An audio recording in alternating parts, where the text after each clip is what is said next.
म्हाळेवाडी येथे जिल्हा परिषद व पंचायत समिती सदस्यांचा भव्य सत्कार सोहळा उत्साहात.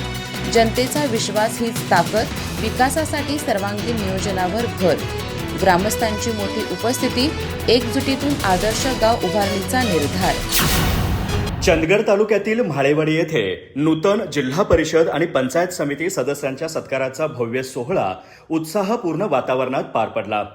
ग्रामस्थांच्या मोठ्या सहभागामुळे हा कार्यक्रम विशेष ठरला. या सोहळ्याला माजी आमदार राजेश पाटील प्रमुख पाहुणे म्हणून उपस्थित होते.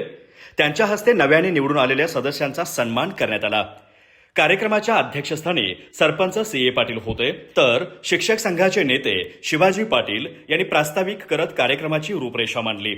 त्यांनी गावातील विकास कामांचा आढावा घेत नव्या नेतृत्वाकडून अपेक्षा व्यक्त केल्या. यावेळी बोलताना माजी आमदार पाटील यांनी म्हाळेवाडीच्या विकास परंपरेचा आणि सामाजिक एकात्मतेचं कौतुक केलं. म्हाळेवाडी ही विकास आणि सेवाभावाची परंपरा जपणारं केंद्र असल्याचं सांगत जनतेचा विश्वास हेच सर्वात मोठं बळ असल्याचं त्यांनी नमूद केलं.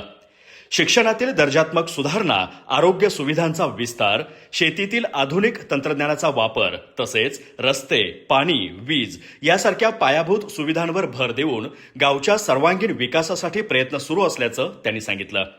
आगामी काळात विकास कामांची गती वाढवत म्हाळेवाडीला आदर्श गाव बनवण्याचा निर्धारही त्यांनी व्यक्त केला. या कार्यक्रमात पंचायत समितीचे सभापती विलास नाईक, महिला आणि बालकल्याण सभापती विद्याताई पाटील, उपसभापती संज्योती मळवीकर यांच्यासह पंचायत समिती सदस्य पांडुरंग बेंडके, मधुकर आंबेवाडकर, प्रेम हुलजी तसेच जिल्हा परिषद सदस्य रचना गावडे आणि मानसी भोगन यांचा सत्कार करण्यात आला.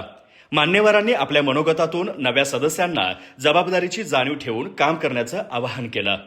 कार्यक्रमाचं सूत्रसंचालन S.N. पाटील यांनी केलं. यावेळी भरमाना गावडा, कल्लापा भोगन, विलास पाटील, संतोष मळवीकर, तानाजी गडकरी, अरुण सुतार, अभयदादा देसाई, बाळू चौगुले, अनिल सुरुतकर, शहापूरकर, S.Y. पाटील, विश्वनाथ ढेकोळकर, आप्पाजी करडे, विनोद पाटील यांच्यासह ग्रामपंचायत सदस्य, विविध संस्थांचे पदाधिकारी, पंचक्रोशीतील सरपंच आणि ग्रामस्थ मोठ्या संख्येने उपस्थित होते. अधिक माहिती आणि ताज्या घडामोडींसाठी आजच आमचे चॅनल सबस्क्राईब करा.